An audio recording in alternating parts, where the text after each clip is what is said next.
င်္ဂလာပါပရိသတ်ကြီးတို့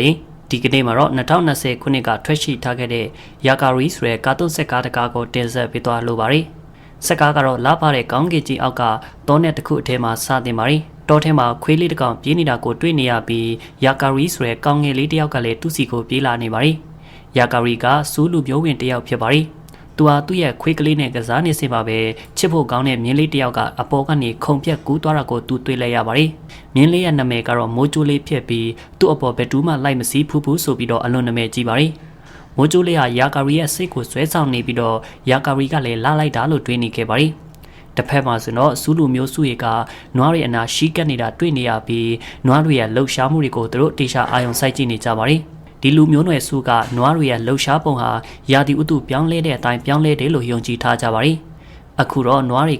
ကတခြားတနေရာကိုပြောင်းရွှေ့နေကြပါတယ်။နွားတွေဟာသူတို့ရဲ့နေရာကိုနောက်တစ်ကြိမ်ပြောင်းလဲနေပြီးတော့နေရာအသစ်တစ်ခုကိုရွှေ့နေကြတာကြောင့်မိုးကြိုးနဲ့လေးစင်နှမောင်းတွေဖြစ်တော့မယ်ဆိုတာကိုသူတို့သိလိုက်ရပါတယ်။မျိုးနွယ်စုကလူတွေဟာဒါတွေကိုကြည့်ပြီးနောက်သူတို့နေရာကိုပြန်သွားကြပါတယ်။နောက်တနေ့မှဆိုတော့ယာကာရီကမိုးကြိုးလေးကိုတိတ်တခိုးခိုးကြည့်နေခဲ့ပါတယ်။ဒီအချိန်မှာသူ့ရဲ့တငယ်ချင်းတစ်ယောက်ရောက်လာခဲ့ပြီးတော့တငယ်ချင်းတွေကကောင်လေးတစ်ယောက်နဲ့ကောင်မလေးတစ်ယောက်ပဲဖြစ်ပါတယ်။သူတို့ကယာကာရီကိုလေးပြက်ထွက်ဖို့ခေါ်ပြီးမဲ့လေယာကာလီကတော့ညှင်းလိုက်ပါတယ်။သူတို့နှစ်ယောက်ရောက်လာတာကြောင့်မိုးကြိုးလေးထွက်ပြေးသွားတဲ့အတွက်လည်းတူစိတ်တုန်နေခဲ့ပါတယ်။ယာကာရီရဲ့တငယ်ချင်းတွေကလည်းထွက်သွားကြပြီးယာကာရီကလည်းသူ့ရဲ့အဖေစီကိုတွားခဲ့ပါတယ်။သူကမိုးကြိုးလေးကိုစီးဖူးသလားဆိုပြီးအဖေဖြစ်တဲ့သူကိုမေးလိုက်ပါတယ်။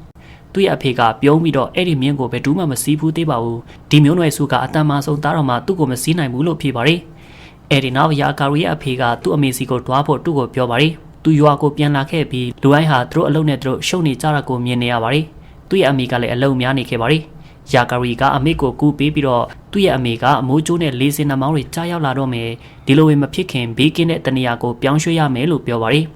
်ဒီညမှာဆိုလဲဒါတွေအားလုံးနဲ့တက်ဆိုင်တဲ့အစည်းအဝေးတစ်ခုရှိတယ်လို့အမေဖြစ်တဲ့သူကပြောပြပါတယ်။သူ့အမေရဲ့စကားတွေကိုနားထောင်ပြီးနောက်ယာကာရီဟာတစ်ပင်တစ်ပင်စီပြေးသွားပြီးတော့တစ်ကိုင်းအပေါ်မှာလဲကအိပ်ပျော်သွားခဲ့ပါတယ်။ယာကာရီကကောင်းကင်ယံမှာအမျိုးမျိုးသောငှက်တွေနဲ့သူပြန်တန်းနေပုံကိုအိမ်မက်မဲ့ပါတယ်။သူဟာအယောင်အတွေးစုံလင်လာတဲ့တိမ်တိုက်တွေကိုဖျက်သွားရင်းနဲ့မကြခင်ပြန်နေနဲ့ပဲလင်းယုံတကောင်ဖြစ်သွားခဲ့ပါတယ်။အဲဒီနောက်တာယာတဲ့ဆွဲမဲ့ဖွယ်နေရာလေးတစ်ခုအပေါ်သူဖြတ်ပြန်တန်းပြီးတော့အလွန်ကိုပျော်ရွှင်နေပါတယ်။ရုတ်တရက်သူဟာလူသားတအုပ်အဖြစ်ပြန်လဲပြောင်းလဲတွားခဲ့ပြီးအောက်ကိုပြုတ်ကျလာပါတယ်။အိမ်မက်အတိုင်းတကယ်အပြင်မှာဆိုလဲသူဟာတစ်ပင်အပေါ်ကနေပြုတ်ကျလာခဲ့ပါတယ်။သူ့ရဲ့အမေနဲ့အဖွားတို့ကတစ်ပင်အောက်ရောက်လာကြပြီးသူကသူ့ရဲ့အိမ်မက်အကြောင်းကိုပြောပြပါတယ်။သူ့ရဲ့အဖွားကအိမ်မက်အထဲမှာလင်းရုံကိုမြင်ရတာကကောင်းတဲ့လက္ခဏာတစ်ခုပါပဲ။ဒီလိုမြင်ရတဲ့လူဟာကံကောင်းတတ်တယ်လို့ပြောပါတယ်။ညအချိန်ကိုရောက်လာတဲ့အခါမှာယာကာရီကအစည်းအဝေးတက်ဖို့သူ့ရဲ့တငယ်ချင်းတွေနဲ့သူရောက်လာခဲ့ပါတယ်။ရွာသားတွေကလည်းရောက်ရှိလာပါတယ်။ယာကာရီရဲ့အဖွားကနွားတွေနေရာပြောင်းရွှေ့နေကြပြီးဒါကရာသီဥတုပြောင်းလဲမယ်လို့ဆိုလိုတာပဲသူတို့ကလည်းဒီနေရာကနေမကြခင်ထွက်ခွာကြရမယ်လို့အားလုံးကိုပြောပါတယ်။ယာကာရီရဲ့အဖေကတော့သူတို့မှမြင်းအကောင်ရင်နည်းနည်းပဲရှိပြီးတော့မြင်းအသစ်တွေကိုဖမ်းကြမယ်လို့ဖွင့်ရပါတယ်။အဲဒီနောက်အသက်ကြီးသူရွာသားတွေပြန်ကုန်ကြပြီးတော့ယာကာရီဟာဒီနေ့မိုးကြိုးလေးကိုတူတွေးလိုက်ရတယ်လို့သူ့ရဲ့တငယ်ချင်းတွေကိုပြောပါတယ်။သူကတစ်ချိန်လောက်မိုးကြိုးလေးအပေါ်မှာတက်ထိုင်ရှင်တဲ့အကြောင်းသူ့ရဲ့ဆန္ဒကိုမျှဝေပါတယ်။ယာကာရီကသူ့ရဲ့အဖေဟာမနဲ့ဖြန်မနဲ့ခင်းမှာမျက်နှာကိုဖမ်းမလိုက်မယ်မိုးကြိုးလေးကလည်းဒီနေရာမှာရှိနေလိမ့်မယ်လို့သူ့ရဲ့အကြံအစီတစ်ခုကိုတငယ်ချင်းတွေအားထုတ်ပြောပါတယ်ဒီလိုနဲ့ပဲနောက်တနေ့မနေ့မှာအစီအစဉ်အရာလူတိုင်းကလည်းမြင်းတွေဖမ်းဖို့တွားကြတဲ့အခါမှာတော့သူတို့တငယ်ချင်းတတိုက်ကလည်းလူကြီးရဲ့အနောက်ကနေလိုအပ်လိုက်လာကြပါတယ်မြင်းတွေအများကြီးရှိတဲ့နေရာကိုသူတို့ရောက်လာကြပါတယ်ယာကာရီတို့တငယ်ချင်းတွေကပုံးကွယ်ရင်းနဲ့လူရည်ဒီမြင်းတွေကိုဖမ်းဖို့ဘယ်လိုစူးစမ်းကြမလဲဆိုတာကိုကြည့်နေကြပါတယ်ယာကာရီကမိုးကြိုးလေးမြင်းတကောင်အပေါ်ခုံကျော်ပြီးတော့ပြေးသွားတာကိုမြင်လိုက်ကတယောက်တည်းသူ့ရဲ့အနောက်ကိုလိုက်ခဲ့ပါတယ်။သူ့ရဲ့တငယ်ချင်းတွေကသူ့အနောက်ကိုလိုက်ကြတဲ့အခါမှာသူကတငယ်ချင်းတွေကိုတားလိုက်ပြီးတော့သူချေရတဲ့ခွေးကလေးကိုလည်းထားခဲ့လိုက်ပါတယ်။သူတယောက်ထဲကသာမိုးကြိုးလေးအနောက်ကိုပြေးလိုက်ပါတယ်။ယာကာရီဟာသူ့ရဲ့ခြေရအတိုင်းရှေ့ဆက်လိုက်လာပြီးတော့မိုးကြိုးလေးရဲ့ခြေထောက်တစ်ဖက်ကကြောက်ဆောင်တွေအကြားကကြောက်တုံးကြောက်ခဲတွေပြစ်နေတဲ့လမ်းတစ်ခုမှငတ်နေတာကိုတတိထားမိလိုက်ပါတယ်။ကောင်လေးကလည်းမိုးကြိုးလေးအနာကတ်သွားလိုက်ပြီးတော့အဲ့ဒီကြောက်တုံးတွေအထက်ကနေသူ့ရဲ့ခြေထောက်ကိုဖယ်ထုတ်ပေးလိုက်ပါတယ်။အဲ့ဒီနောက်မှာဆိုရင်တော့ချစ်ဖို့ကောင်းတဲ့မိုးကြိုးလေးစီကိုသူကလက်လန်းလိုက်ပါတယ်။ဒါပေမဲ့မိုးကြိုးလေးကထွက်ပြေးသွားပြီးတော့ယာကာရီကလည်းသူ့ရဲ့အနောက်ကိုထပ်ပြီးတော့လိုက်တော့မဲ့အချိန်မှာရုတ်တရက်အနီးအနားကကြောက်တုံးတွေစပြီးပြန်တက်လာပါတယ်။ယာကာရီကိုယ်တိုင်ကလည်းကောင်းကင်အထက်တက်နေခဲ့ပြီးသူ့ရဲ့အရှိမကြီးမနဲ့လင်းယုံကြီးတစ်ကောင်ကိုမြင်နေရပါတယ်။ယာကာရီကလင်းယုံကိုဘယ်သူလဲလို့မေးလိုက်ပြီးလင်းယုံကလည်းသူဟာယာကာရီကိုအမြဲတမ်းကာကွယ်ပေးခဲ့တယ်မိုးကြိုးလေးကိုကူညီပေးရင်းနဲ့ကောင်လေးကသူ့ရဲရင်တယ်ဆိုတာကိုတက်တည်ပြခဲ့တယ်လို့ပြောပါတယ်။ အဲ့ဒီနောက်လင်းယုံကယာကာရီကိုသူ့ရဲ့လာပတဲ့ငှက်မွေးလေးတစ်ခုပေးပါတယ်လင်းယုံကြီးကတရိษံတကောင်ကိုကူညီပေးနဲ့မင်းရဲ့နူးညံ့တဲ့နှလုံးသားလေးကိုမင်းကပြသခဲ့ပါတယ်ဒါကြောင့်မင်းကိုလက်ဆောင်တစ်ခုပေးပါမယ်လို့ပြောပါတယ်ဒါပေမဲ့လက်ဆောင်ကဘာလဲဆိုတော့သူမပြောခဲ့ပါဘူးယာကာရီကလည်းကဘာမီအပေါ်ပြန်လဲဆင်းသက်လာခဲ့ပါတယ်သူ့ရဲ့အနားမှာဘယ်သူမှမရှိတာကိုသူတတိထားမိလိုက်ပြီးတော့ကြောက်တုံးလေးတုံးအပေါ်ထိုင်နေခဲ့ပါတယ်ရုတ်တရက်ခွေးလေးကရောက်လာခဲ့ပြီးခွေးကဖျားသခင်ကျေးဇူးတော်ရှိမွန်ပါတယ်မင်းဘာမှမဖြစ်ပဲအဆင်ပြေနေတဲ့အတွက်လို့ပြောပါတယ်ယာကာရီကလန့်သွားပြီမဲ့သူတရိษံတွေနဲ့စကားပြောနိုင်တာဟာလက်ဆောင်ဖြစ်နိုင်တယ်ဆိုတာကိုသဘောပေါက်လိုက်ပါတယ်အဲ့ဒီနောက်တော့တရိษံတွေဘာပြောတယ်လဲဆိုတာကိုယာကာရီစပြီးတော့နားလေလာခဲ့ပါတယ်ယာကာရီကသူ့ရဲ့ခွေးကိုစကားစပြောပါတယ်အခုကျွန်တော်ဟာမိုးကြိုးလေးကိုစီးမာလို့သူကပြောပြီးတော့ခွေးကကျွန်တော်တို့အိမ်ပြန်တင့်ပြီလို့ပြန်လဲပြောပါတယ်ဒါပေမဲ့ယာကာရီကနားမထောင်ပဲနဲ့မိုးကြိုးလေးကိုစားရှာပါတယ်မိုးကြိုးလေးကိုရှာဖွေနဲ့ယာကာရီဟာမြက်တစင်းအထက်ပြုတ်ကျသွားခဲ့ပါတယ်သူ့ရဲ့ခွေးကဓာတ်ကိုမြင်လိုက်ပြီးတော့သူ့ရဲ့မိဘတွေစီပြေးပြီးတော့ယာကာရီကိုကူညီဖို့လူကြီးတွေကိုတွားခေါ်ရန်ကြိုးစားပေးပါတယ်ယာကာရီရဲ့မိဘတွေဟာယာကာရီမိုးကြိုးလေးကိုတွားရှာတယ်ဆိုတာသူ့ရဲ့တငယ်ချင်းနှစ်ယောက်ပြောလို့တိထားပြီးပြီပဲဖြစ်ပါတယ်အဲ့ဒီနောက်ယာကာရီစီရောက်ဖို့ခွေးအနောက်ကိုသူတို့လိုက်ကြပါတယ်လမ်းမှာဆိုတော့ယာကာရီရဲ့ရှေယာတွေကိုသူတို့အရှာတွေ့ခဲ့ပြီးဒီရှေယာတွေကမျက်စိကိုသူတို့အခါသွားပေးပါတယ်မြက်အထဲမှာဆိုတော့လင်းအောင်အမွေးလေးတစ်ဖက်ကိုသူတို့ရှာတွေ့ခဲ့ပါတယ်ယာကာရီမြက်အထဲကျစင်မှာငှက်မွေးလေးကပြုတ်ကျကြမ်းခဲ့တယ်ဆိုတာကိုသူတို့တွေ့လိုက်ရပါတယ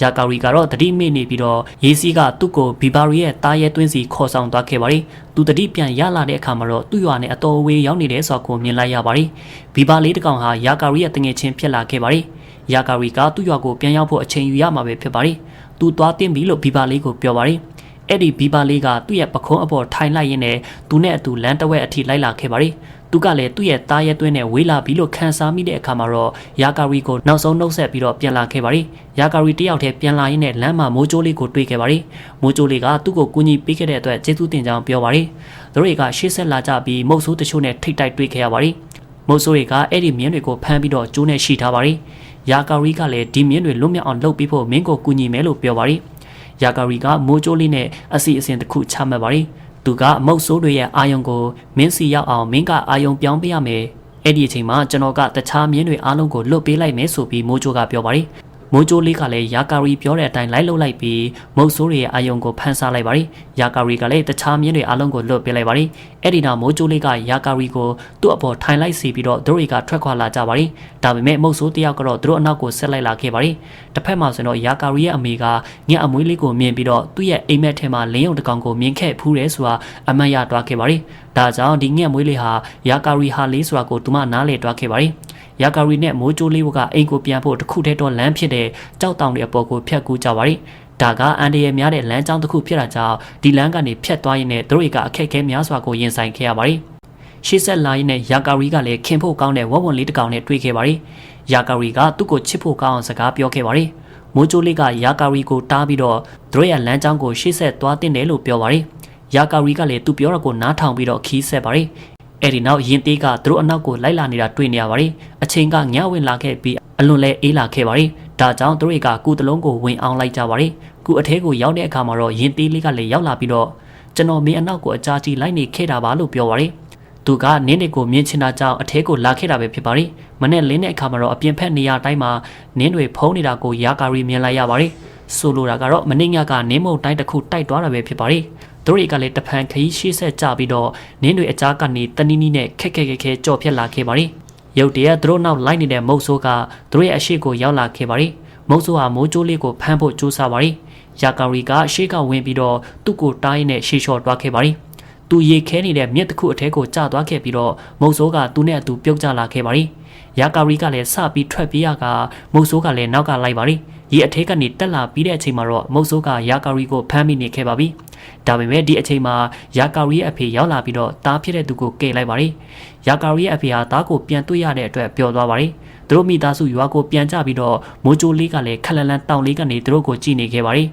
မိုးကြိုးလေးကဒါကမင်းအတွက်ပိုကောင်းပါရဲ့ယာကာရီလို့ရေရွတ်လိုက်ပါရီယာကာရီကမိုးကြိုးလေးကိုတားဖို့ကြိုးစားပေမဲ့မိုးကြိုးလေးကတော့ထွက်သွားခဲ့ပါရီသူ့ရဲ့မိဘတွေနဲ့အတူပြန်လာစဉ်အဝေးကနေလေးစင်နာမောင်းလာနေတာကိုယာကာရီတတိထားမိလိုက်ပါရီသူတို့မိသားစုကလည်းမြင်းနေနဲ့ပြေးကြရပါရီမထင်မှပဲအဲ့ဒီအချိန်မှာမိုးကြိုးလေးပါသူတို့စီကိုပြေးရောက်လာခဲ့ပါရီသူကယာကာရီကိုသူ့အပေါ်တက်လိုက်စီပါရီမိုးကြိုးလေးကမင်းရဲ့မိဘတွေကိုကျွန်တော်နောက်လိုက်ခဲ့ဖို့ပြောလိုက်ပါ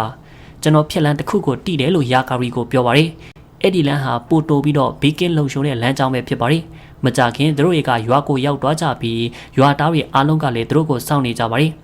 ယာကာရီကမိုးကြိုးလေးအပေါ်မှာထိုင်ပြီးတော့လိုက်လာနေတဲ့ဆိုတာကိုရွာသားတွေကမြင်လိုက်ရပြီးအရေးရင်ဆုံးကောင်းလေးဆိုတဲ့ဖွဲထူးကိုယာကာရီအားရှင်းမြင်လိုက်ကြပါတယ်အဲ့ဒီနောက်မှာဆိုတော့သူ့ရဲ့အဖေကလင်းယုံညက်မွေးလေးကိုပြန်ပေးပါတယ်မင်းကအတွေ့အတာထဲကနေတက်တိရှိနေတဲ့ကောင်းလေးပဲဆိုပြီးအားလုံးကရှိကျူးခဲ့ကြပါတယ်ဒီဆက်ကအထဲမှာဆိုတော့ယာကာရီကကျွန်တော်တို့တွေဟာနှလုံးသားအင်ငယ်အထက်ကနေတစုံတရာကိုလိုချင်တယ်ဆိုရင်တော့အဲ့ဒီအရာကိုရဖို့အပန်းတကြီးစူးစမ်းကြရမယ်ဒီလိုဆိုတော့တစ်ချိန်မှာဒါကိုအောင်မြင်စွာနဲ့ဆွတ်ခူးနိုင်လိမ့်မယ်ဆိုပြီးတင်ကန်းစာပေးထားပြီးတော့ဆက်တိန်ထားပါတယ်